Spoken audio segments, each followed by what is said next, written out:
Funding for this program is provided by. Additional funding provided by.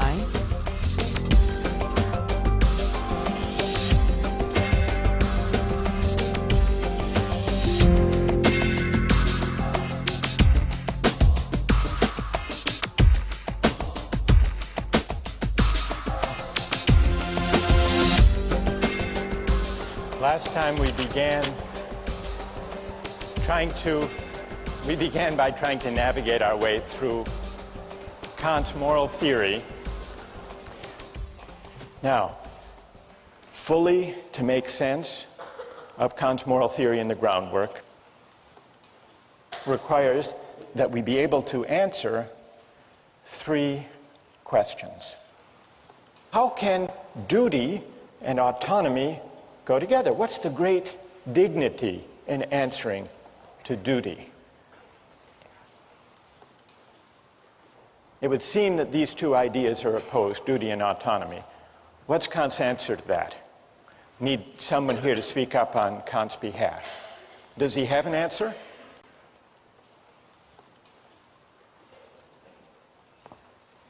Yes, go ahead, stand up. Kant believes that you only act autonomously when you are pursuing something only in the name of duty and not because of your own circumstances, such as, like, you're only doing something good and moral if you're doing it because of duty and not because of something of your own personal gain. Now, why is that acting, what's your name? Mine is Matt. Matt, why is that acting out of freedom? I hear what you're saying about duty. Because you choose to accept those moral laws in yourself, and they're not brought on from outside onto you. Okay, good. Because acting out of duty is following a moral law that you impose on yourself. That you impose on yourself. That's what makes duty compatible with freedom. Yeah. Okay, that's good, Matt. That is Kant's answer. That's great. Thank you. So, Kant's answer is, it is not insofar as I am subject to the law that I have dignity, but rather insofar as, with regard to that very same law, I'm the author, and I'm subordinated to that law on that grounds. That I took it, as Matt just said, I took it upon myself. I willed that law. So that's why, for Kant, acting according to duty and acting freely, in the sense of autonomously, are one and the same. But that raises the question, how many moral laws are there? Because if dignity consists in being governed by a law that I give myself, what's to guarantee that my conscience will be the same as your conscience? Who has Kant's answer to that? Yes? Because a moral law is not contingent upon subjective conditions. It would transcend all particular differences between people, and so would be a universal law.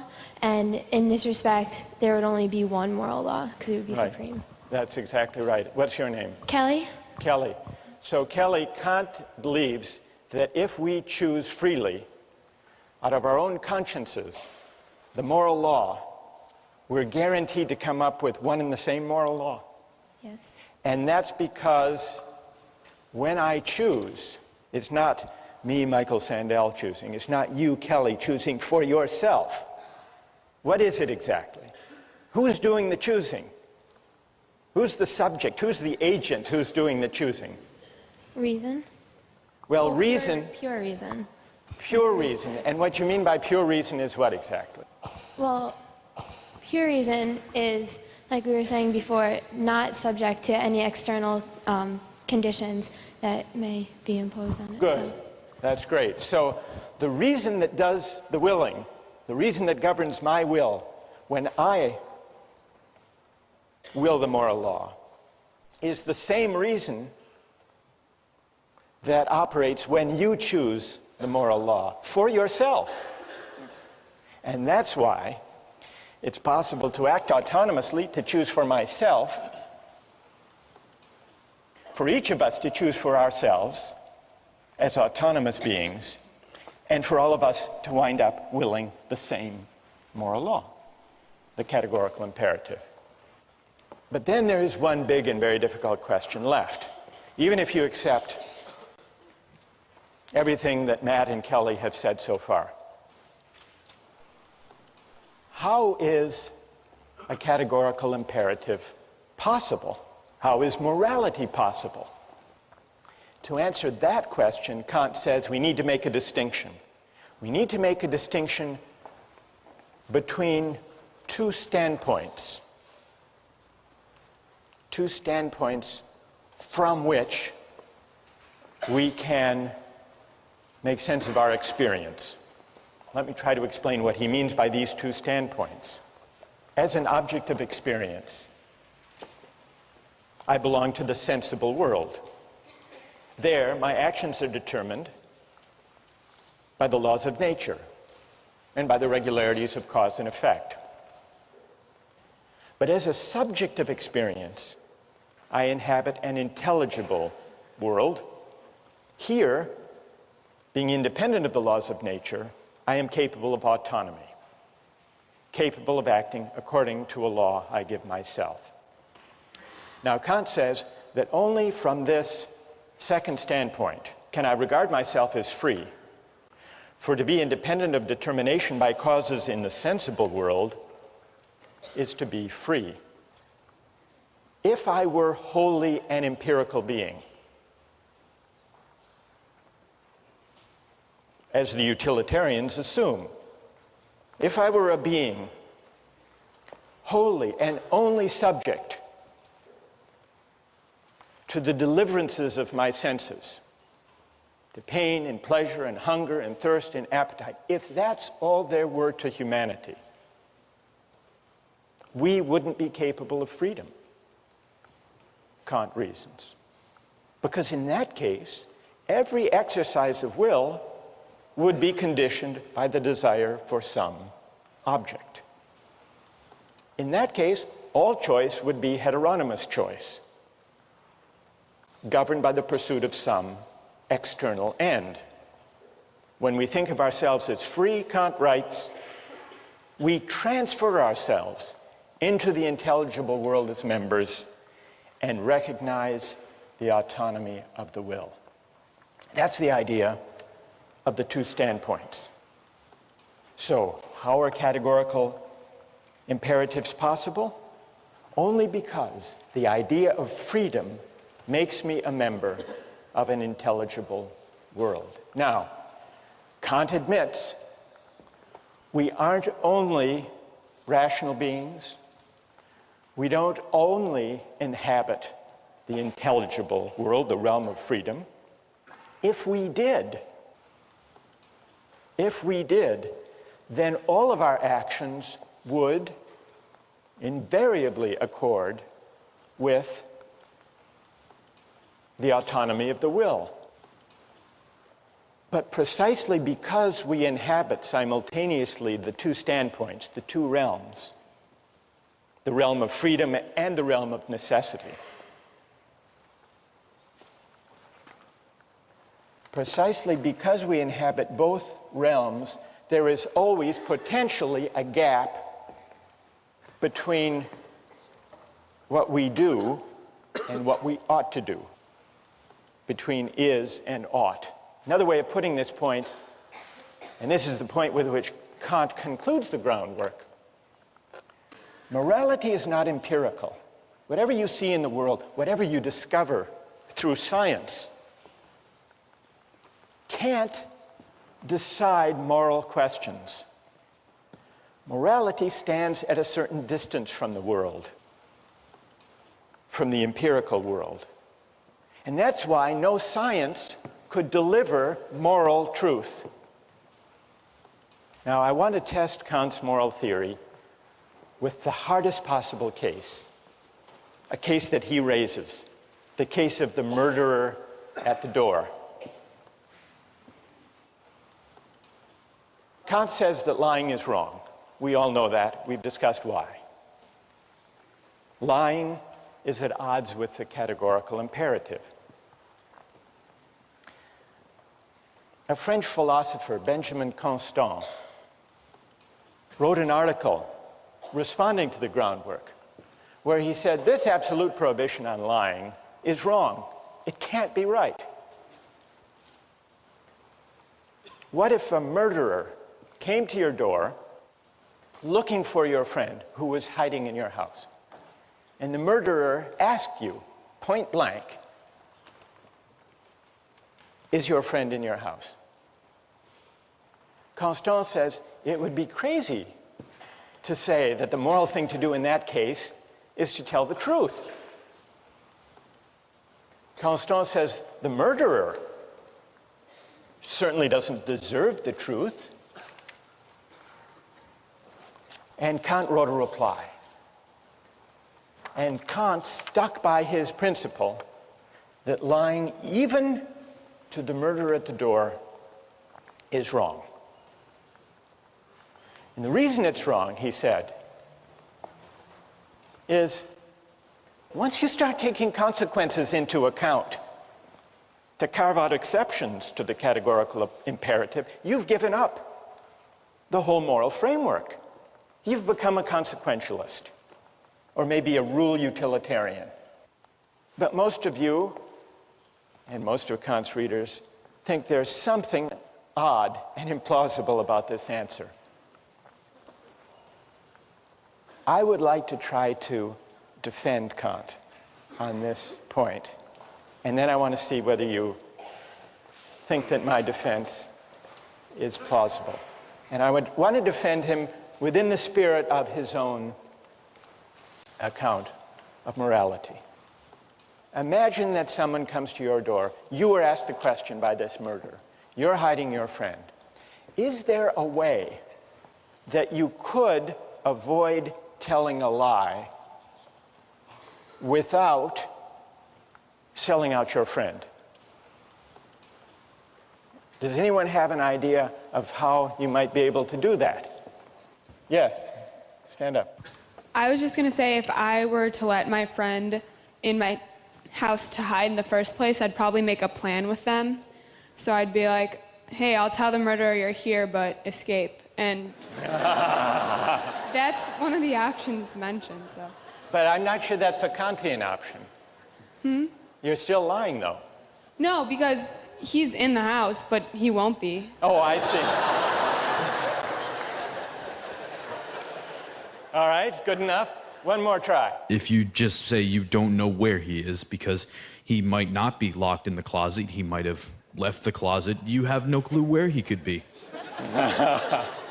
So you would say, I don't know, which wouldn't actually be a lie because you weren't at that very moment looking in the closet. Exactly. So it would be, strictly speaking, true. Yes. And yet possibly deceiving, misleading. But still true. What's your name? John. John. All right, John has, now John may be onto something. John, you're really offering us the option of a clever evasion that is, strictly speaking, true. This raises the question whether there is a moral difference between an outright lie and a misleading truth. From Kant's point of view, there actually is a world of difference between a lie and a misleading truth. Why is that? Even though both might have the same consequences. But then remember, Kant doesn't base morality on consequences. He bases it on formal adherence to the moral law. Now, sometimes in ordinary life, we make exceptions for the general rule against lying with a white lie. What is a white lie? It's a lie to make, well, to avoid hurting someone's feelings, for example. It's a lie that we think of as justified by the consequences. Now, Kant could not endorse a white lie, but perhaps he could endorse a misleading truth. Suppose someone gives you a tie as a gift, and you open the box, and it's just awful. What do you say? Thank you? You could say thank you, but they're waiting to see what you think of it. Or they ask you, what do you think of it? You could tell a white lie and say, it's beautiful. but that wouldn't be permissible from Kant's point of view. Could you say, not a white lie, but a misleading truth?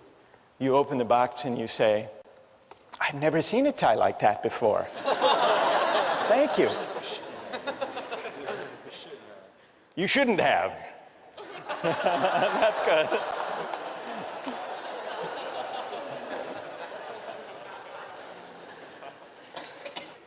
Can you think of a contemporary political leader who engaged? You can? Who are you thinking of? Remember the whole carefully worded denials in the Monica Lewinsky affair of Bill Clinton. Now, those denials actually became the subject of very explicit debate and argument during the impeachment hearings. Take a look at the following excerpts from Bill Clinton. Is there something, do you think, morally at stake in the distinction between a lie and a misleading, carefully couched truth? I want to say one thing to the American people. I want you to listen to me. I'm going to say this again. I did not have sexual relations with that woman, Miss Lewinsky. I never told anybody to lie, not a single time, never. These allegations are false. Did he lie to the American people when he said, I never had sex with that woman?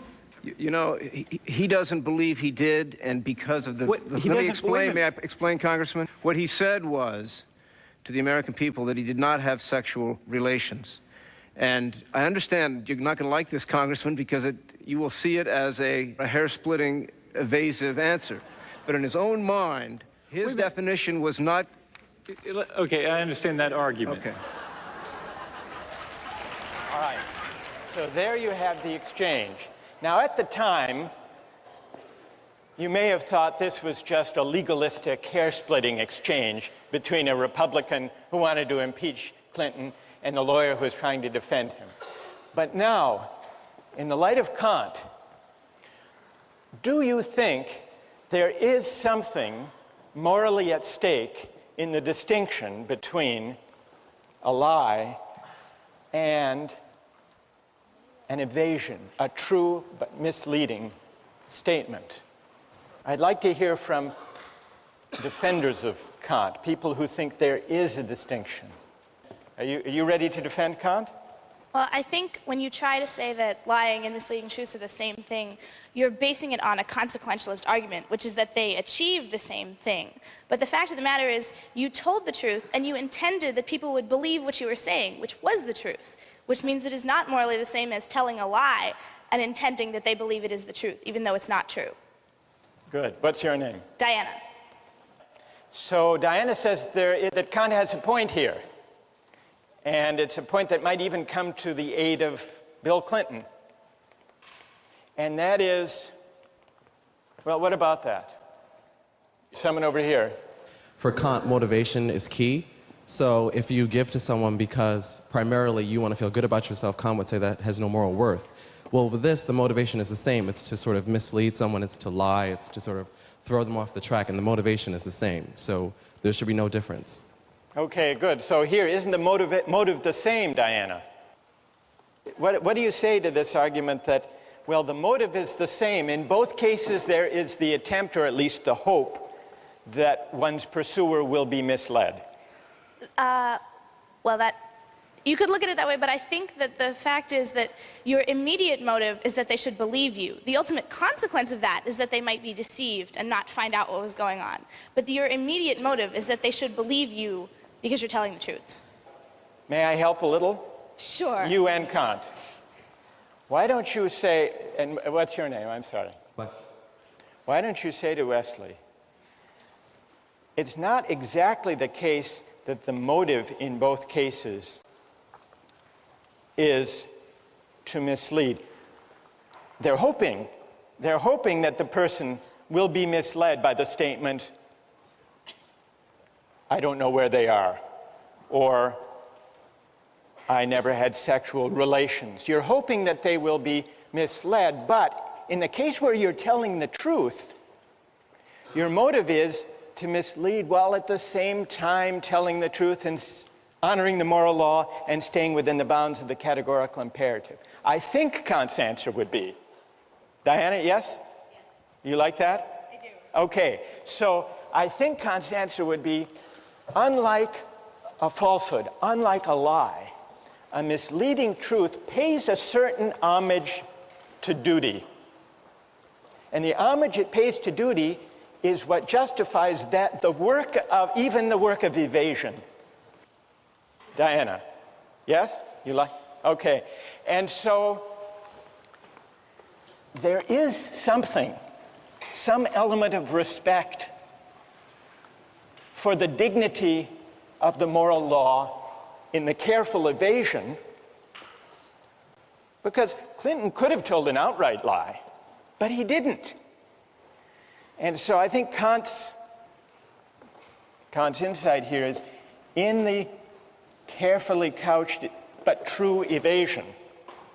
There is a kind of homage to the dignity of the moral law that is not present in the outright lie. And that, Wesley, is part of the motive. It's part of the motive. Yes, I hope he will be misled. I hope the murderer will run down the road or go to the mall looking for my friend instead of the closet. I hope that will be the effect. I can't control that. I can't control the consequences.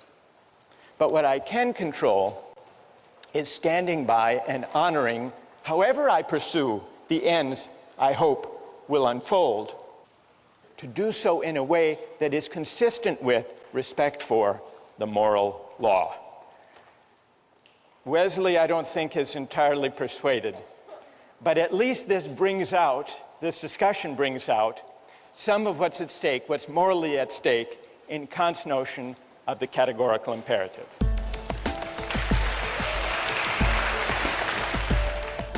As long as any effort is involved, I would say that the contract is valid and it should take effect. But why? What morally can you point to? For example, two people agree to be married, and one suddenly calls the other in 2 minutes say, I changed my mind. Does the contract have obligation on both sides? Well, I'm tempted to say no. Fine.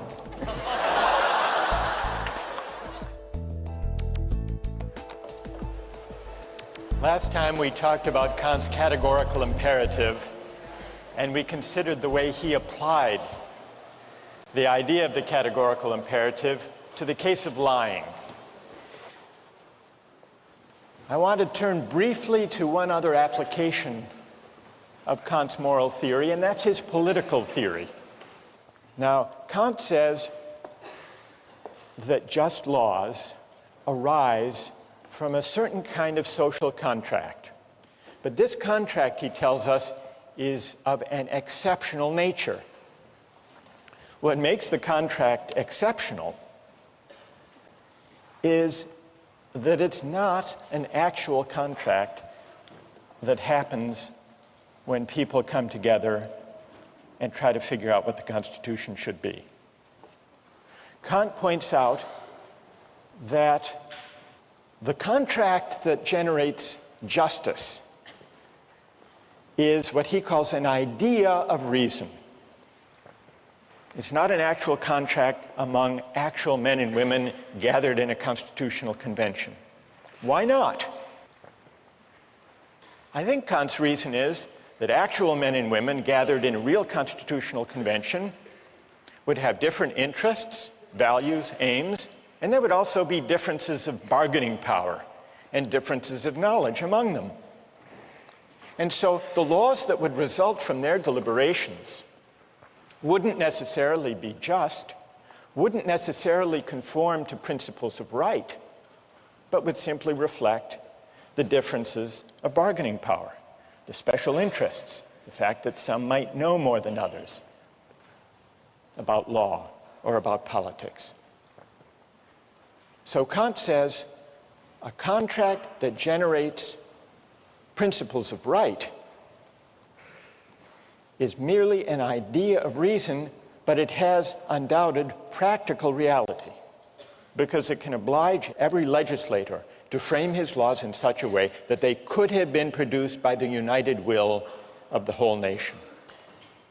So Kant is a contractarian, but he doesn't trace the origin or the rightness of law to any actual social contract.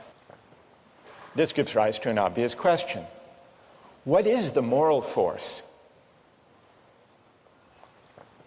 of a hypothetical contract, a contract that never happened? That's the question we take up today. But in order to investigate it, we need to turn to a modern philosopher, John Rawls, who worked out in his book, A Theory of Justice, in great detail, an account of a hypothetical agreement as the basis for justice. Rawls's theory of justice, in broad outline, is parallel to Kant's in two important respects. Like Kant, Rawls was a critic of utilitarianism. Each person possesses an inviolability founded on justice, Rawls writes, that even the welfare of society as a whole cannot override. The rights secured by justice are not subject to political bargaining or to the calculus of social interests. The second respect in which Rawls's theory follows Kant's is on the idea that principles of justice, properly understood, can be derived from a hypothetical social contract, not an actual one. And Rawls works this out in fascinating detail with the device of what he calls the veil of ignorance. The way to arrive at the rights, the basic rights that we must respect, the basic framework of rights and duties, is to imagine that we were gathered together trying to choose the principles to govern our collective lives without knowing certain important particular facts about ourselves. That's the idea of the veil of ignorance. Now, what would happen if we gathered together just as we are here and tried to come up with principles of justice to govern our collective life? There would be a cacophony of proposals, of suggestions, reflecting people's different interests. Some are strong, some are weak. Some are rich, some are poor. So Rawls says, imagine instead that we are gathered in an original position of equality. And what assures the equality is the veil of ignorance. Imagine that we are all behind a veil of ignorance which temporarily abstracts from or brackets, hides from us who in particular we are. Our race, our class, our place in society, our strengths, our weaknesses, whether we're healthy or unhealthy. Then, and only then, Rawls says, the principles we would agree to would be principles of justice. That's how the hypothetical contract works. What is the moral force of this kind of hypothetical agreement? Is it stronger or weaker than a real agreement, an actual social contract?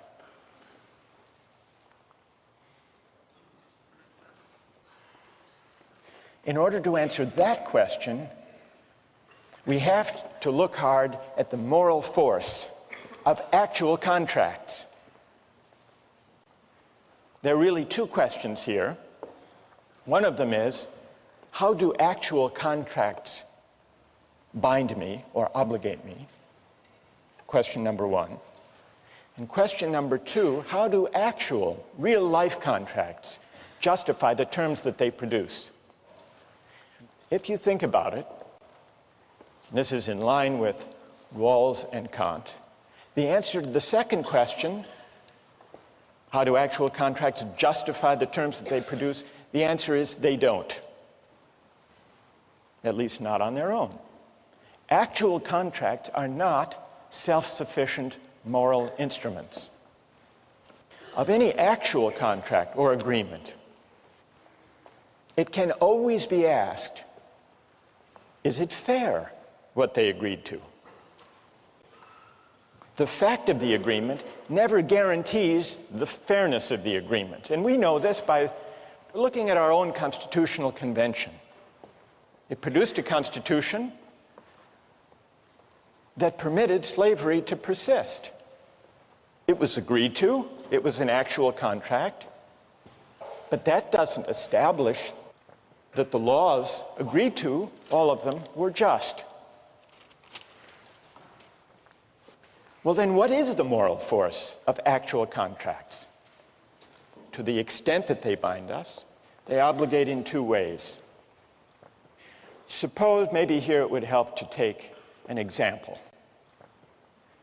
We make an agreement, a commercial agreement. I promise to pay you $100 if you will go harvest and bring to me 100 lobsters. We make a deal. You go out and harvest them and bring them to me. I eat the lobsters, serve them to my friends, and then I don't pay. And you say, but you're obligated. And I say, why? What do you say? Well, we had a deal.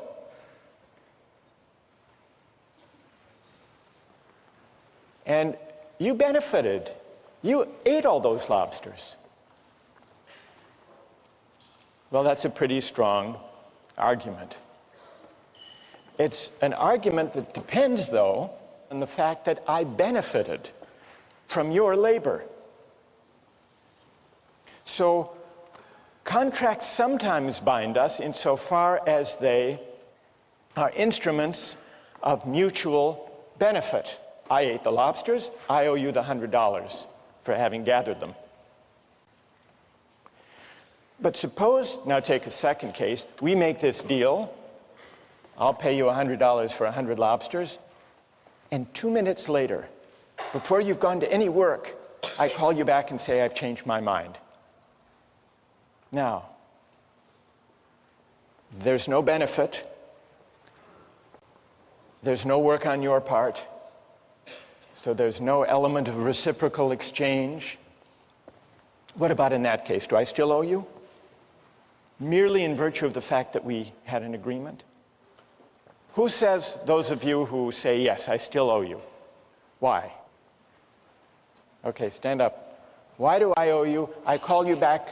After 2 minutes, you haven't done any work. I think I spent the time and effort in drafting this contract with you, and also have emotional expectation that I'll go through the work.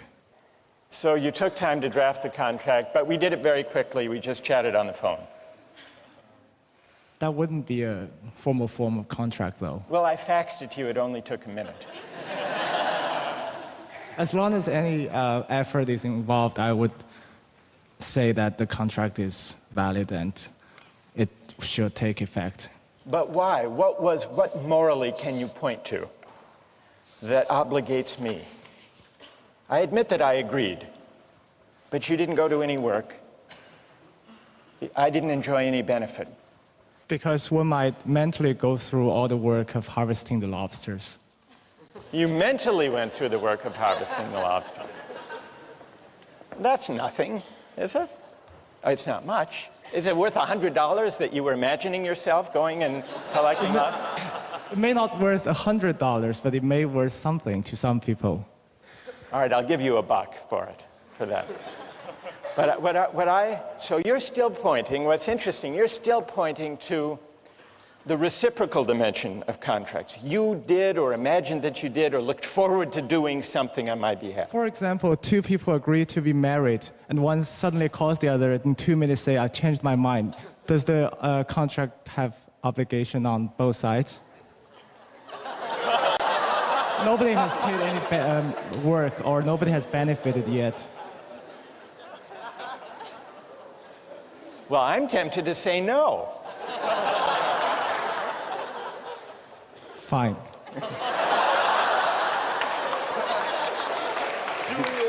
All right. What's your name? Julian. Thank you, Julian. All right. That was good.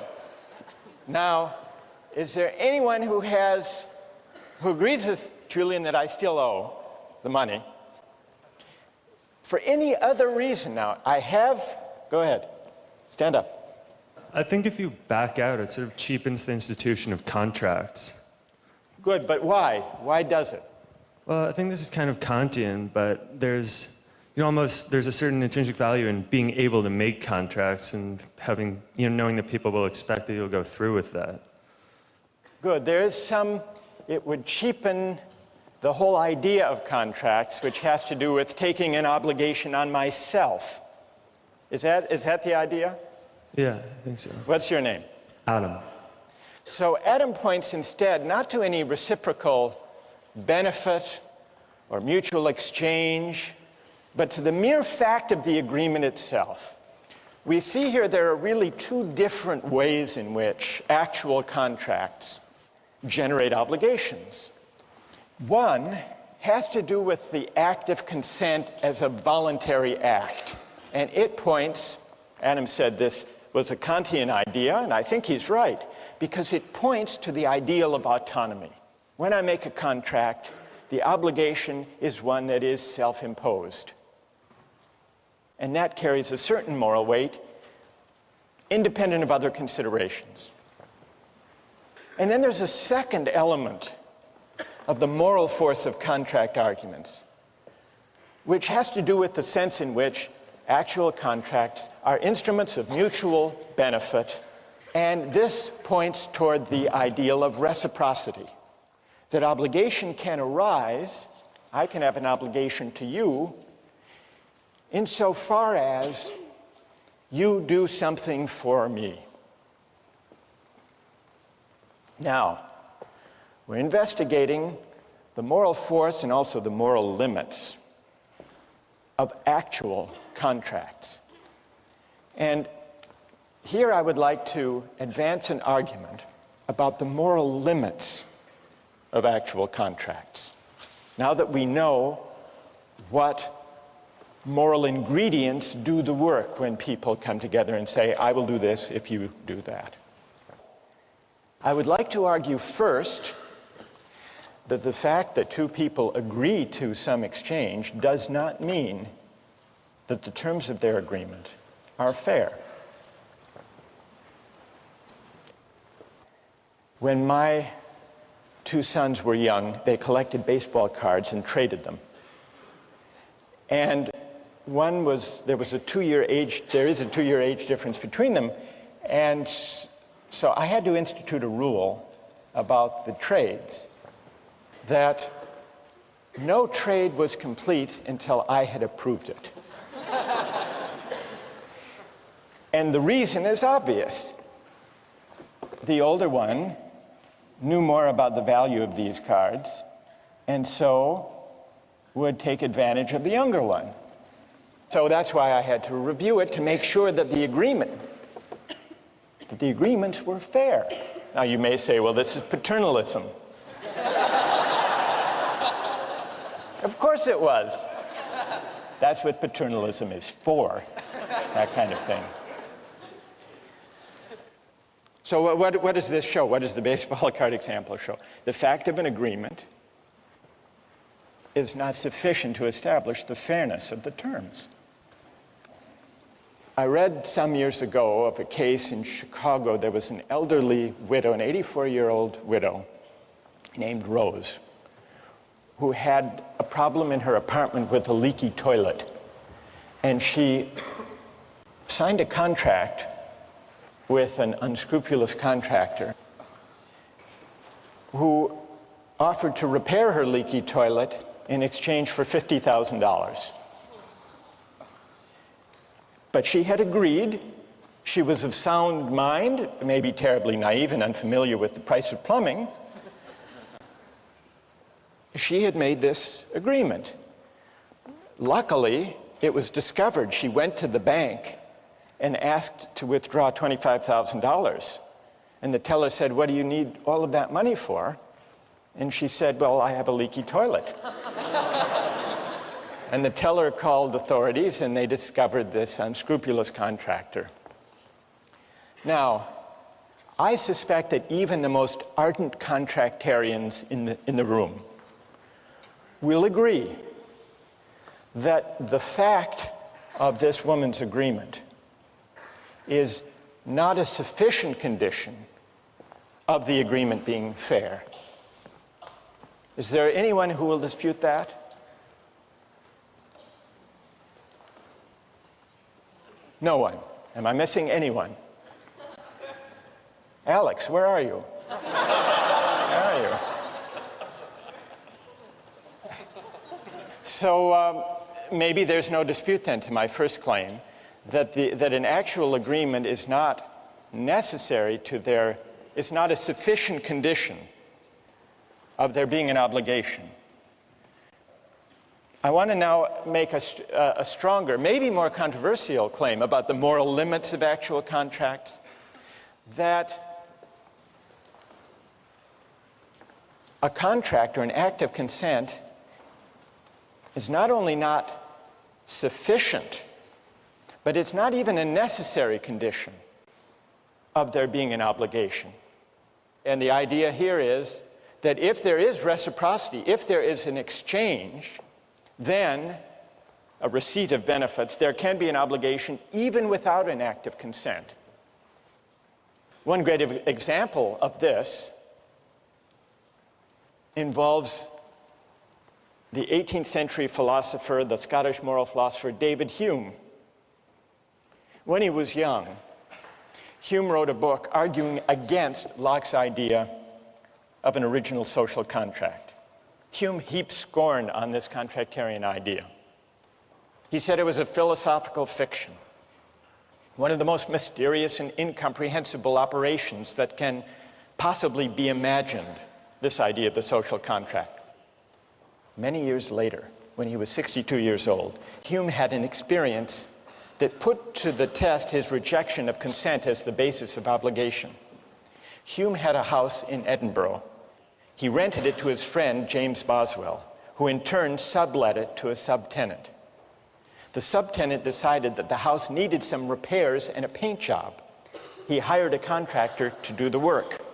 The painter did the work and sent the bill to Hume.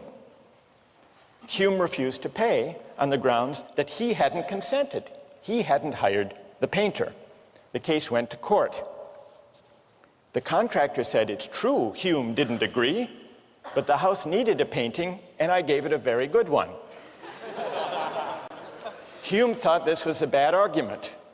The only argument this painter makes is that the work was necessary to be done, but this is no good answer because by the same rule, this painter may go through every house in Edinburgh and do what he thinks proper to be done without the landlord's consent and give the same reason, that the work was necessary and that the house was the better for it.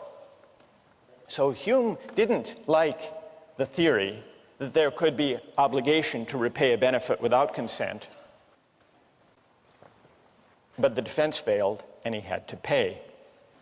Let me give you one other example of the distinction between the consent-based aspect of obligations and the benefit-based aspect and how they're sometimes run together. This is based on a personal experience. Some years ago, I was driving across the country with some friends, and we found ourselves in the middle of nowhere in Hammond, Indiana. We stopped at a rest stop and got out of the car, and when we came back, our car wouldn't start. None of us knew much about cars.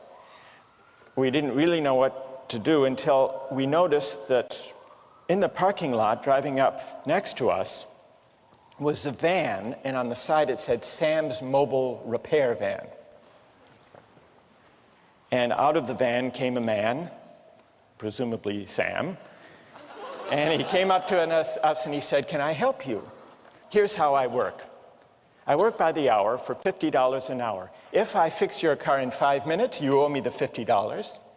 And if I work on your car for an hour and can't fix it, you'll still owe me the $50. So I said, "Well, what is the likelihood that you'll be able to fix the car?" And he didn't answer, but he did start poking around under the steering column. Short time passed. He emerged from under the steering column and said, "There's nothing wrong with the ignition system, but you still have 45 minutes left. Should I look under the hood?" I said, "Wait a minute. I haven't hired you. We haven't made any agreement." And then he became very angry, and he said, "Do you mean to say that if I had fixed your car while I was working under the steering column, that you wouldn't have paid me?" And I said, "That's a different question."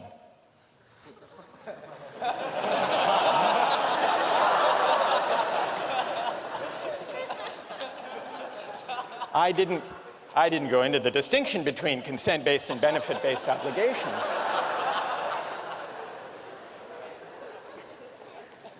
But I think he had the intuition that if he had fixed it while he was poking around, that I would have owed him the $50.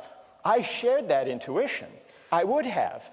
But he inferred from that, this was the fallacy in the reasoning that I think lay behind his anger, he inferred from that fact that therefore, implicitly, we had an agreement. But that, it seems to me, is a mistake. It's a mistake that fails to recognize the distinction between these two different aspects of contract arguments. Yes, I agree I would have owed him $50 if he had repaired my car during that time. Not because we had made any agreement, we hadn't. But simply because if he had fixed my car, he would have conferred on me a benefit for which I would have owed him in the name of reciprocity and fairness. So here's another example of the distinction between these two different kinds of arguments, these two different aspects of the morality of contract. Now, I want to hear how many think I was in the right in that case. That's reassuring. Is there anyone who thinks I was in the wrong? Anyone? You do? Why? Go ahead.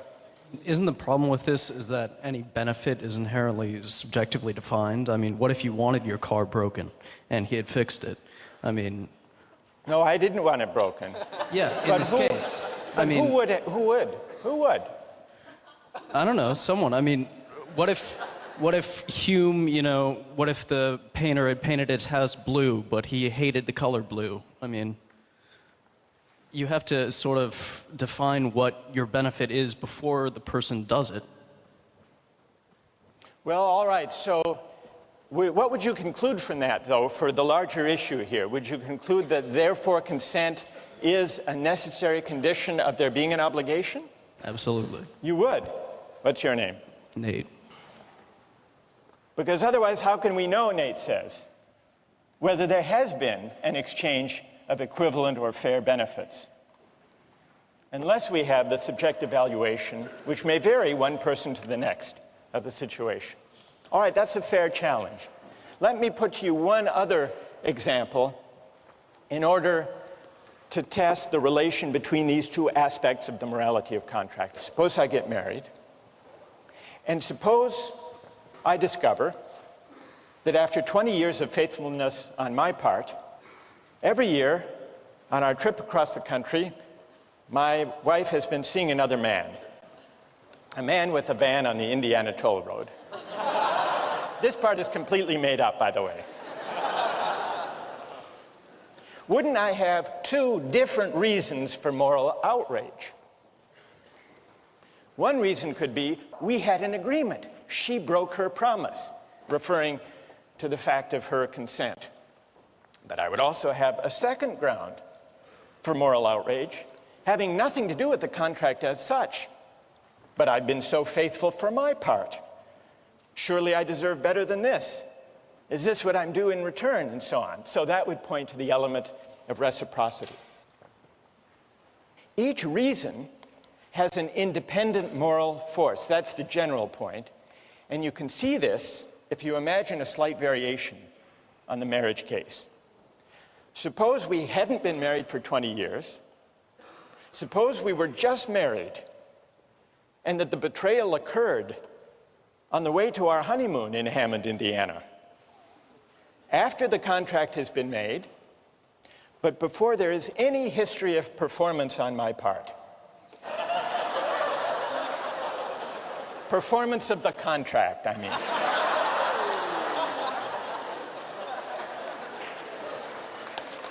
I would still, oh, come on. I would still, with Julian, I'd be able to say, but you promised.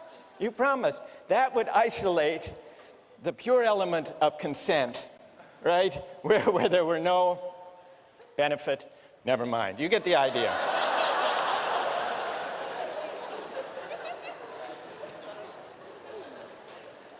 Here's the main idea. Actual contracts have their moral force in virtue of two distinguishable ideals, autonomy and reciprocity. But in real life, every actual contract may fall short, may fail to realize the ideals that give contracts their moral force in the first place. The ideal of autonomy may not be realized because there may be a difference in the bargaining power of the parties. The ideal of reciprocity may not be realized because there may be a difference of knowledge between the parties. And so they may misidentify what really counts as having equivalent value. Now, suppose you were to imagine a contract where the ideals of autonomy and of reciprocity were not subject to contingency, but were guaranteed to be realized. What kind of contract would that have to be? Imagine a contract among parties who were equal in power and knowledge rather than unequal, who were identically situated rather than differently situated. That is the idea behind Rawls's claim that the way to think about justice is from the standpoint of a hypothetical contract behind a veil of ignorance that creates a condition of equality by ruling out or enabling us to forget for the moment the differences in power and knowledge that could, even in principle, lead to unfair results. This is why, for Kant and for Rawls, a hypothetical contract among equals is the only way to think about principles of justice. What will those principles be? That's the question we'll turn to next time.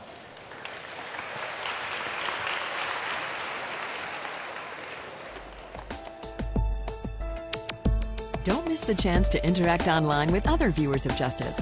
Join the conversation, take a pop quiz, watch lectures you've missed, and learn a lot more. Visit justiceharvard.org. It's the right thing to do.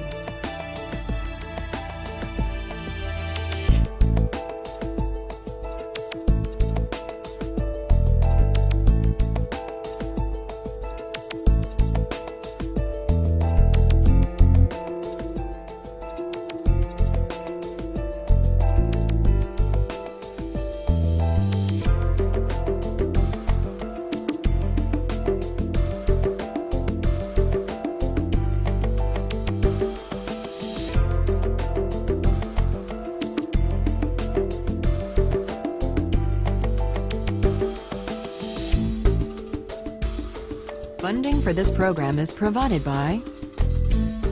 Additional funding provided by